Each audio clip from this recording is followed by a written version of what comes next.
ನಮ್ಮ ರಾಜ್ಯದ ಜನರಿಗೆ ಒಂದು ದೊಡ್ಡ ಸಂಶಯ ಬರ್ತದೆ. ಹೌದಪ್ಪ, ಅಂಬೇಡ್ಕರ್ ಅಭಿವೃದ್ಧಿ ನಿಗಮಕ್ಕೂ ಖೋತಾ ಆಗೈತಿ, ಆದಿಜಾಂಬವಂತ ನಿಗಮಕ್ಕೂ ಖೋತಾ ಆಗೈತಿ, ಲಮಾಣರಿಗೂ ಖೋತಾ ಆಗೈತಿ, ಬೋವಿಗಳಿಗೆ ಖೋತಾ ಆಗೈತಿ, ಲಿಂಗಾಯತರಿಗೆ ಕಟ್ ಮಾಡ್ಯಾರ, ಒಕ್ಕಲಿಗರಿಗೆ ಕಟ್ ಮಾಡ್ಯಾರ. ಇದೆಲ್ಲ ದುಡ್ಡು ಎಲ್ಲ ಹೋಗೈತಿ?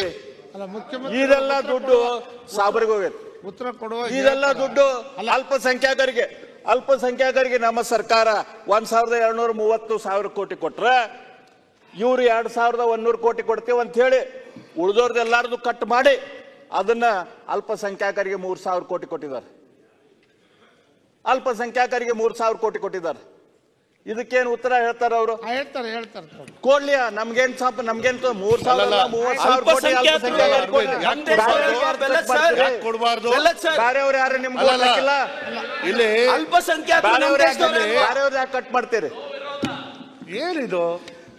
ನಮಗ್ 3,000 30,000 ಕೊಡ್ರಿ, ಆದ್ರೆ ಬೇರೆಯವ್ರದ್ದು ಯಾರು ತೆಗ್ದಿದ್ದಾರೆ, ಏನ್ ಮಾಡ್ಯಾರ ಅನ್ನೋದು ಬೇರೆ, ಬೇರೆಯವ್ರದ್ದು ಯಾಕೆ ಕಟ್ ಮಾಡ್ತೀರಿ?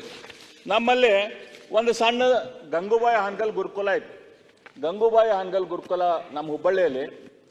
ಗಂಗೂಬಾಯಿ ಹಾನ್ಗಲ್ ಅವ್ರಿಗೆ ಗೊತ್ತು ನಿಮ್ಗೆ, ನಮ್ಮ ದೇಶ ಕಂಡಂತ ದೊಡ್ಡ ಹಿಂದೂಸ್ತಾನಿ ಸಂಗೀತಗಾರ, ಹಿಂದುಳಿದ ಸಮಾಜದಿಂದ ಬಂದಂಥವ್ರು. ಅವ್ರ ಹೆಸರಲ್ಲೇ ಒಂದು ಗುರುಕುಲ ನಮ್ಮ ಸರ್ಕಾರ ಇದ್ದಾಗ ಮಾಡಿದ್ದೈತಿ. ಆ ಸರ್ಕಾರ ಅಲ್ಲಿ ಗುರುಕುಲ ನಡಿಬೇಕಂತಂದ್ರೆ ದುಡ್ಡು ಬೇಕಲ್ಲ, ಆ ದುಡ್ಡನ್ನು ಕಟ್ ಮಾಡಿದ್ದಾರೆ ಅಧ್ಯಕ್ಷರು. ಗಂಗೂಬಾಯಿ ಹಾನ್ಗಲ್ ಗುರುಕುಲದ ದುಡ್ಡನ್ನು ಕಟ್ ಮಾಡಿದ್ದಾರೆ. ಯಾಕೆ ಇಷ್ಟು ವಿರೋಧ, ಯಾಕೆ ಇಷ್ಟು ವೈಷಮ್ಯ?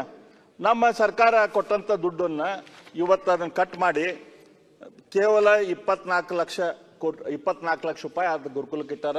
ಗುರುಕುಲ ಆಲ್ರೆಡಿ ಅವರೆಲ್ಲ ಟೀಚರ್ಗಳು ಬಿಟ್ಟು ಹೋಗ್ಬಿಟ್ಟಾರ, ನಮಗೆ ಪಗಾರ ಇಲ್ಲ, ನಾವೆಲ್ಲಿಂದ ಇಲ್ಲಿ ಮಾಡೋಣಂತೆ.